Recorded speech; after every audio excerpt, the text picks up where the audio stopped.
just heard from Mike Johnson. He said, we broke every record, sir. There is over $35 million. That's not bad for an evening. For an evening, that's not bad. I wonder if you ever turn the room this way. You know, it's interesting because I love real estate. I love ballrooms. I have nice ballrooms, a lot of them. I wonder if they ever turned it this way instead. So it might be interesting. This way I'm not talking to a wall. They think they get a better view, but actually I'm not sure. But next time, maybe we'll have to worry about that next year. Well, we'll do 45 or 50 million, right?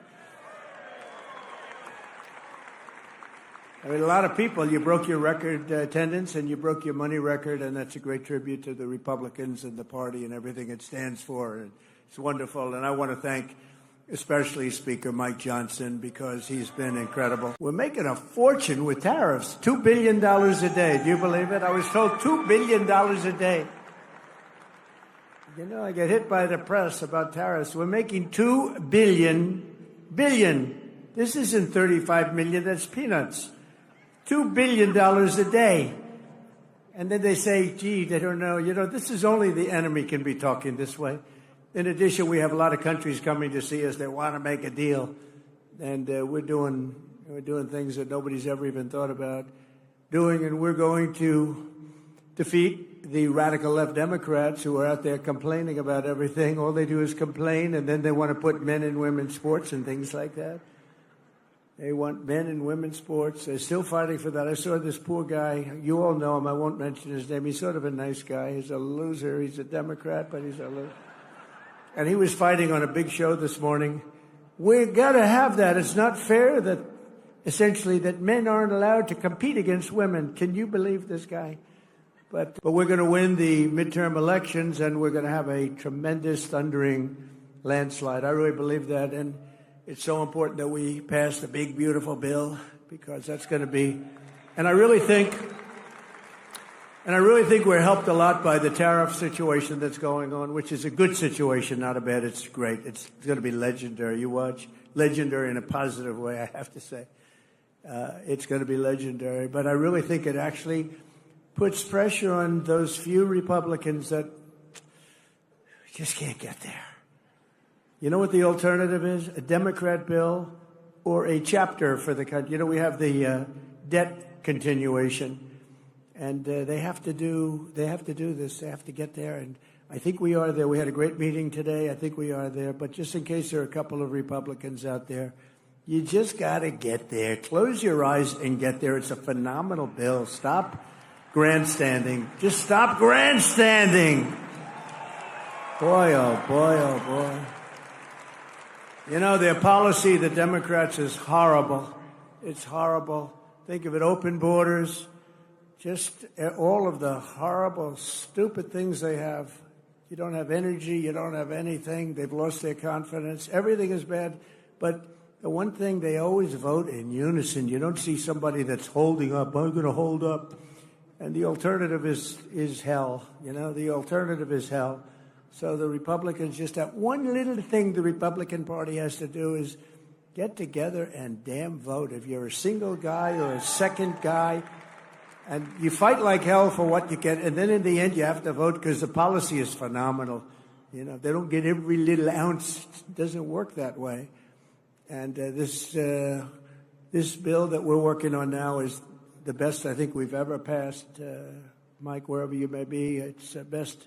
I think it's the best thing we'll get it passed, but I think it's going to be the most important thing we've ever passed. It's the best thing we've ever passed. And I do think that the war with the world, which is not a war at all, because they're all coming here. Japan is coming here as we speak. They're in a plane flying, lots of them, all tough negotiators. But things that people wouldn't have given us 2 years ago, wouldn't have even thought of it 2 years ago, 3 years ago, 5 years ago, 7, they're giving us everything. They don't want tariffs on themselves. And it's very simple. We're making deals, and people are paying tariffs. Countries are paying tariffs. Right now, China's paying a 104% tariff. Think of it, 104%. Now, it sounds ridiculous, but they charged us for many items 100%, 125%. Many countries have. They've ripped us off left and right. But now it's our turn to do the ripping. That's okay. We're going to make our country even stronger, stronger than it ever was. And 2026 Republicans will fight for every state, every seat, and every single vote. We're going to fight like hell. I intend to personally campaign for candidates all across the country, and we just won't. You're right about that. We won't just keep our majorities. We want to expand our majorities by a lot. At the presidential level, we won, think of this, all 7 swing states. We won the Electoral College 312 to 226. That's not bad. Remember? The fake news was saying it's going to be tough because people like Trump, but he should be able to get 270. I actually went to Nebraska and campaigned for 1 vote. I went to New Hampshire. I campaigned because they said that it could be we're 270, 269. So I'm going to all the places and I'm trying to get 1. We won Nebraska big, but there was 1 area. And I went there. I went all over the place campaigning, and then we get 312. But we won in a landslide, too, because we won the popular vote for the first time of a Republican in decades. And now I think that's going to be done routinely. We won 85% of all counties in America, 525 for them. And today there are more registered Republicans than any time in the history of our country. How good? How about that? Meanwhile, approval ratings for the Democrat Party have plunged to the lowest level ever recorded. They're at 26%. So you tell me about the midterms, right? 26, the lowest level ever for either party. The Republican Party is a much bigger party now than it was ever before. And I must say that it's the biggest now since you heard the name Donald J. Trump running as a politician. You heard the name before, but not as a politician. I said to my wife, I think I'm going to do this thing. Do I have your approval? Yes, darling, I think you'll win. See, she's a supportive First Lady. I don't know if she believed it or not, but she said it. She said, yes, darling, I think you'll win. But as you know, the corrupt globalist establishment that ruled our country for decades is now complaining that I'm doing exactly what I pledged to do in the campaign. All of these things, tariffs, the men and women's sports, everything. The borders, strong borders. We have the strongest border we've ever had today. It was just announced. Strongest border. They don't want to write that. They forget. They forget. Eggs. I came in eggs. Not a very glamorous thing to talk, but eggs. I was in for 1 week, and they said, egg prices are soaring. I said, I've just been here. I didn't know this, please. I didn't know it. The fake news, they're going, egg prices are soaring. I said, man, I just got here. Let me know about it. What's going on with eggs? Tell me. So they gave me a little bit of a thing, and it's true. Under Biden, they soared like double, triple, quadruple. You couldn't even get them. They were not available. They said, don't use eggs for Easter. Use the plastic alternative plastic. We got, at Mar-a-Lago, we got plastic eggs all over the place. They said, don't use it for Easter. If you're doing an Easter egg hunt, do not use eggs. Well, we have a wonderful Secretary of Agriculture, as you know, Brooke Rollins. She's here someplace, I think. And she went after it. When she goes after something, we don't play games, right, Brooke? And egg prices are down now 87%, and you have all the eggs you want, 87%. And they didn't write about it. They don't talk about it. I go up, I make speeches about eggs all the time. I never get a reporter writing about it because we were successful. If you're a Republican, when you're successful in something, you have to toot your own horn. Talk about it because you're the only one that's going to. It's a rough business, I will tell you. But the shrill voices that you're hearing this week about tariffs are the same scoundrels and frauds who never thought twice about when the United States lost 90,000 factories and plants. Think of that, 90,000. How do you do 90? If you had a map, a big map the size of that wall, and you had a pin for each factory, you wouldn't have enough room. You think of it, 90,000 factories since NAFTA, the worst trade deal in history, by the way. And we had it terminated. Everybody said, you'd never be able to. It had to be terminated by Congress, and it was not easy.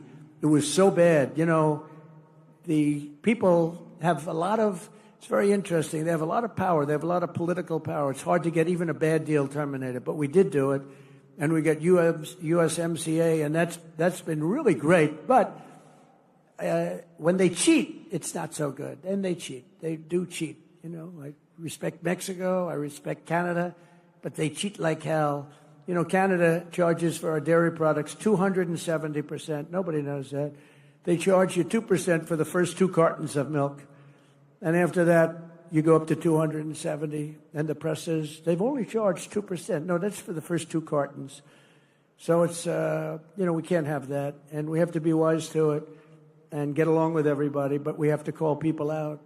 6 million manufacturing jobs were lost since NAFTA when 21 million illegal aliens poured across our borders. Think of that, many of whom were violent criminals, murderers, drug lords, and the mentally insane. Insane asylums were closed. They used to go crazy when I talk about Hannibal Lecter, the late, great Hannibal Lecter, right? Silence of the Lambs.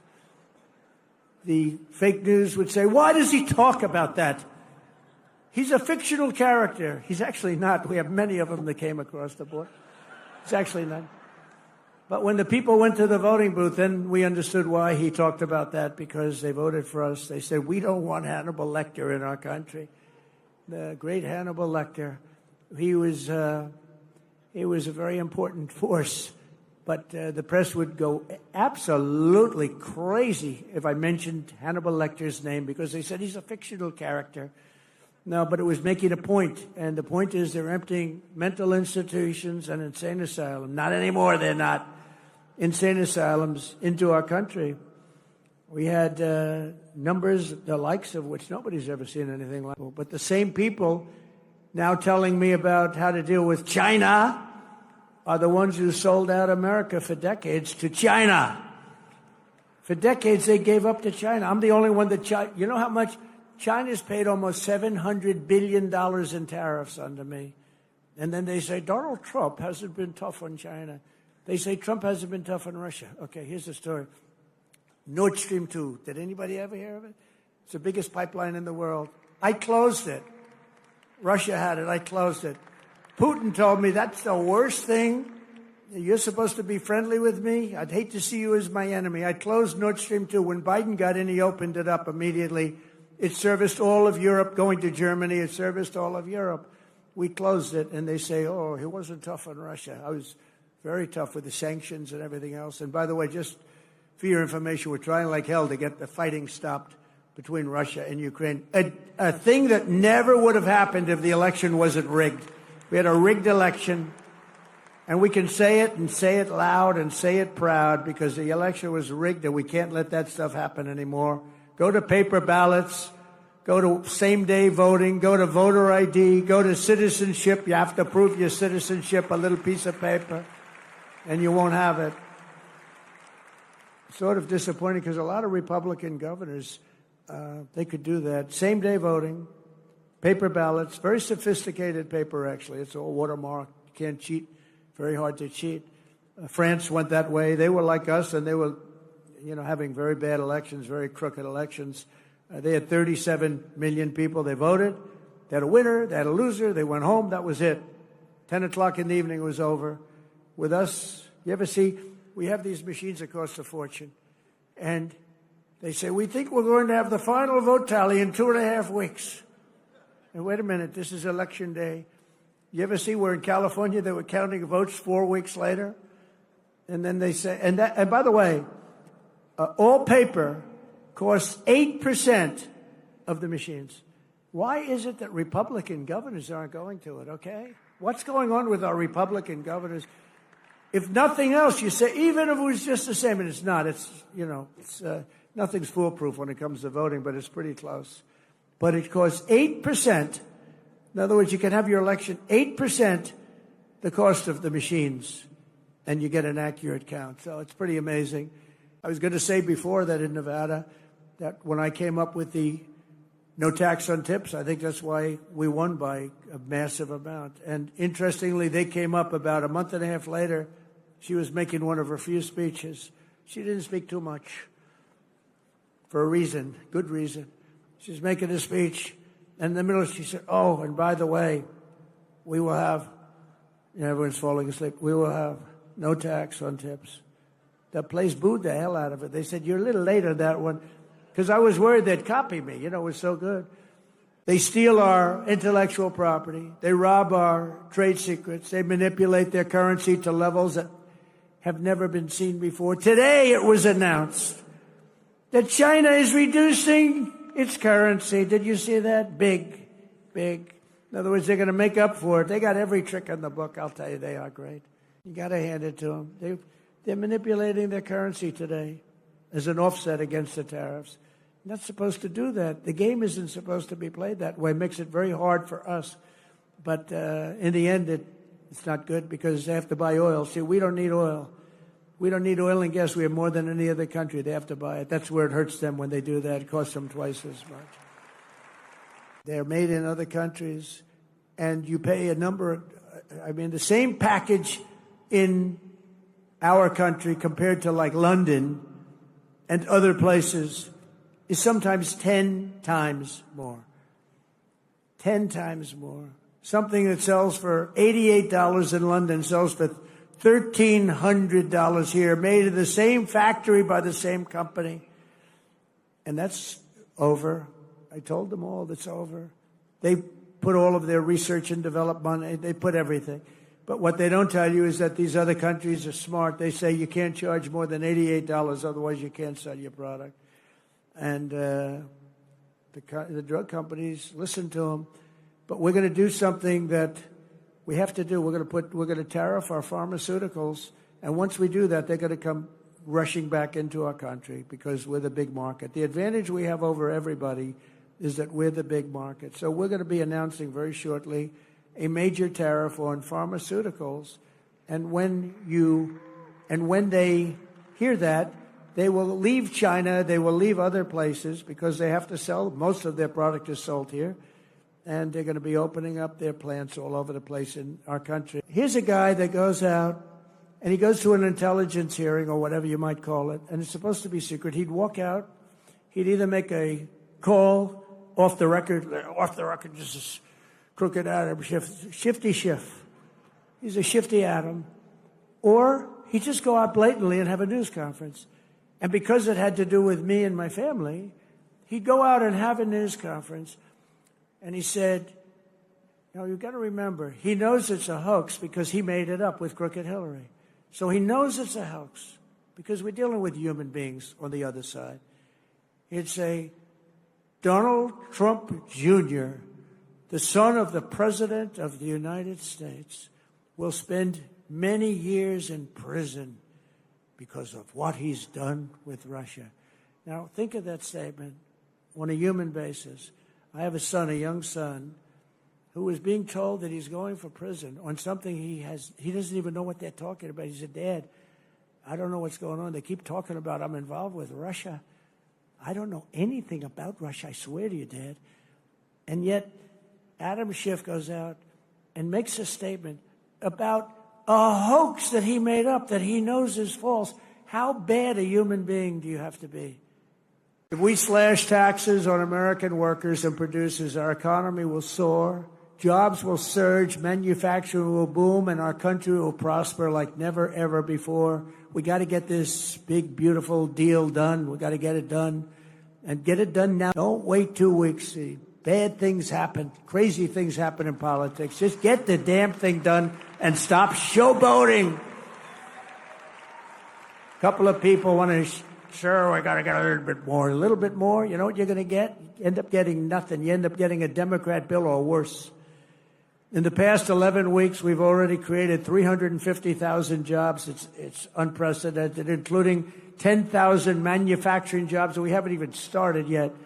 Gas prices, when I came in, they said he campaigned on prices coming down and prices going up. They're not going up, they're going down.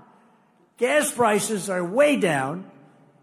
In fact, they had something $2.50 a gallon. I saw on television a little while ago in between watching my great friends on C-SPAN.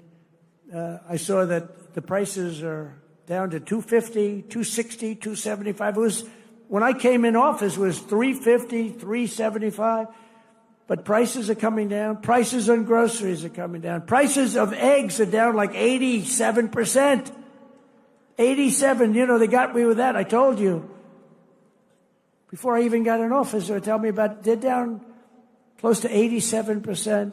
And core inflation has dropped to the lowest levels in 4 years. And to give people the biggest tax cuts they've ever had, because we're going to add them both up together. It'll be the biggest tax cuts. It'll blow away the tax cuts that we got them 4 years ago. If we follow through on this agenda, we will be rewarded with a phenomenal economy and a massive victory at the ballot box in 2026, because we will have a record of triumph like no president has ever had, like no Congress has ever had. They will not be able to even touch your seat. Your seat is secure, and we'll pick up 40, 50, or even 60 seats, and we'll have something that's going to be smooth sailing for years to come. If we don't get it done because of stupidity or a couple of people that want to show how great they are, you just have to laugh at them or smile at them or cry right in their face. In a matter of weeks, we've achieved the lowest level of illegal border crossings in American history. In history, they have a plaza in front in Tijuana, Mexico. I wouldn't advise going there on a trip, but nevertheless, they have a plaza, a big plaza, held hundreds of thousands of people. Yesterday morning, there were none. There was a man sweeping this massive plate of concrete, massive. And he was sweeping the concrete, and there was nobody there. During the same period last year, Joe Biden released more than 184,000 illegal aliens into our country. Think of it. Many of these people were from jails and mental institutions, as I said. Since my inauguration, we've released a grand total of nine.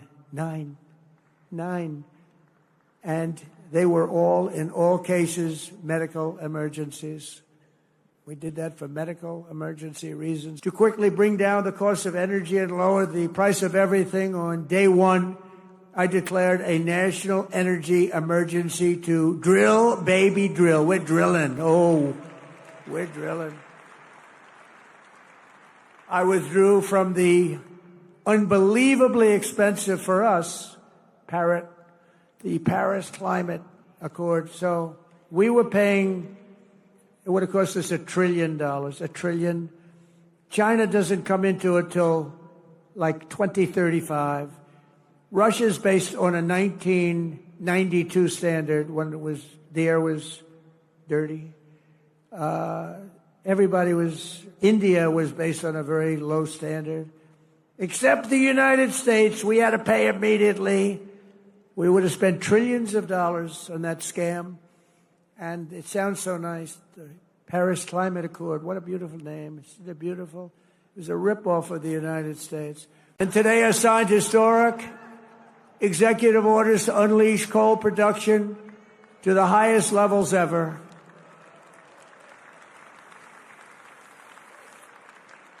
Because, coal is the most powerful thing. We have more of it than any. We have more liquid gold under our feet, oil and gas, and we have more coal than any other country. No other country has as much as we have. All different forms of coal.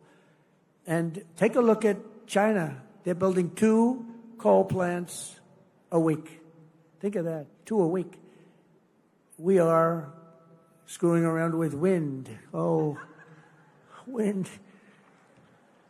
These people are crazy. They say, it's great for the environment. Yeah, it kills all your birds.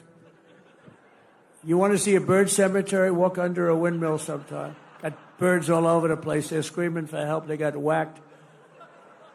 The environmentalists, it's an environmental dream. You know why? Because you're never going to have energy.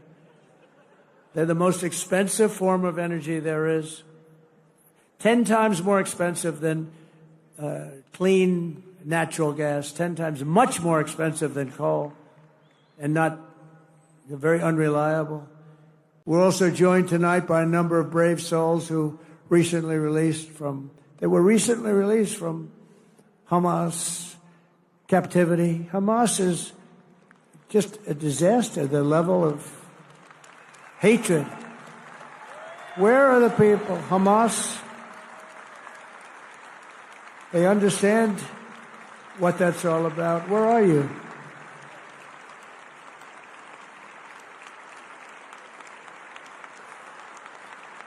That's great. How does it feel to be out? How does that feel to be out, huh? You want to come up here for a second? Come on up here. Come on up here. Come on up. Yeah, let them up, please. That's great. That's great. I'll tell you, these people, what they had to go through. I had 10 hostages in my office 2 weeks ago. What they had to go through is just horrible. Come on up. That's great.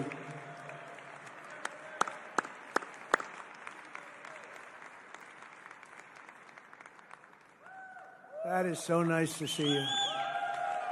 That is so nice.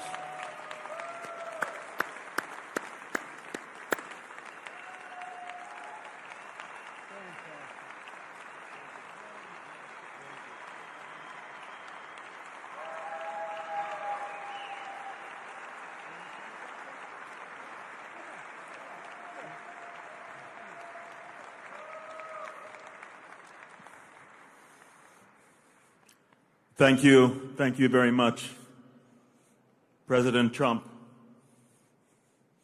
I'm here, and I'm alive. President Trump, you saved my life.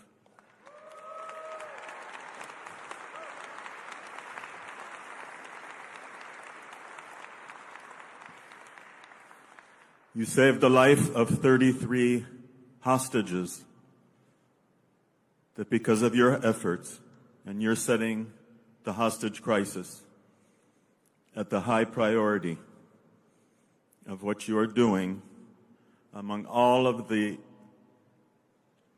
enormous issues and things that you're dealing with since you came into your position as President of the United States. You set the hostage crisis at the highest priority. You got 33 of us home alive. We all owe our lives to you. Thank you, thank you, thank you.